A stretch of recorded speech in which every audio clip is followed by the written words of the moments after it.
The Boston Celtics title defense ended with the team and its best player limping out of the 2025 playoffs. Literally. Jayson Tatum's devastating Achilles injury changed everything for Boston, throwing the franchise's future into doubt while shifting the entire league's balance of power. So, what now for the association's most successful team?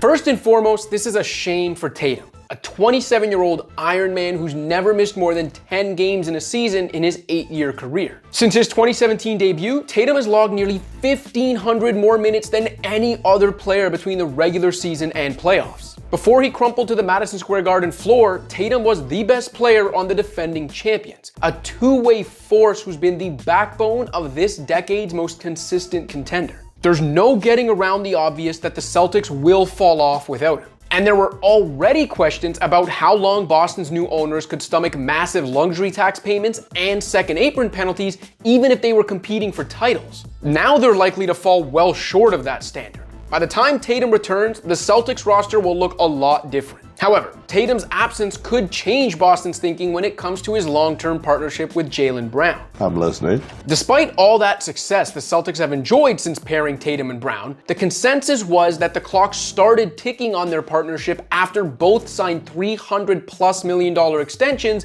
in back-to-back years. Trading Brown to construct a more financially feasible contender around Tatum would have made some sense before the latter's Achilles gave out. Now, Boston should be looking to take a step back in 2025-26, shedding salary in the short term to once again start building around Tatum and Brown in 2026-27 and beyond. Letting Al Horford walk as a free agent will be tough, but ultimately necessary. Ditto for trading Drew Holiday, who's owed up to $104.4 million over the next 3 years and will be 36 years old by the time Tatum returns. Holiday's understandably in decline, particularly on the offensive end, but he still has a year or two of legitimate value to provide a contender. Moving his contract won't be easy, but he's still good enough and respected enough that Boston shouldn't have to attach many assets to find him a new home. Would deals built around PJ Washington or DeMar DeRozan work for Boston? I guess they're all right.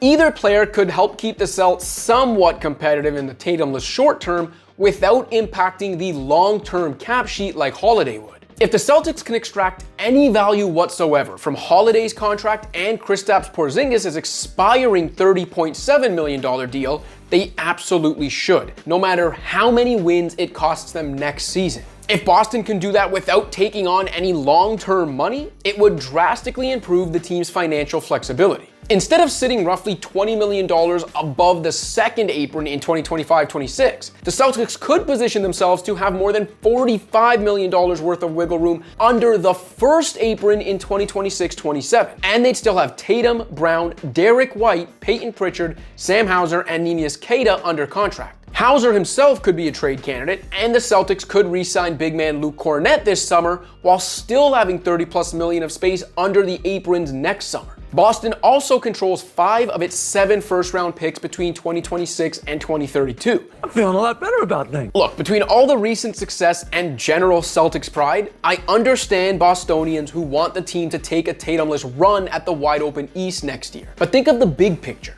Tatum's injury was a disheartening reminder of how fleeting success and windows of contention can be. But it doesn't have to be the last chapter of the 2Js era. The Celtics just have to make a few shrewd decisions today to restart that era tomorrow.